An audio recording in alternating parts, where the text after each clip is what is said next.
You ask Tiger to solve. This deals with linear equations with one unknown.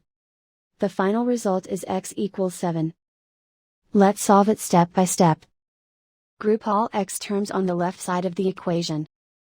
Subtract 5x from both sides. Simplify the arithmetic. Group like terms. Simplify the arithmetic. Isolate the x. Divide both sides by -3. Cancel out the negatives. Simplify the fraction. Cancel out the negatives.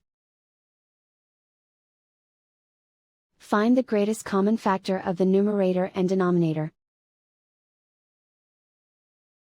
Factor out and cancel the greatest common factor. And so the final result is x equals 7.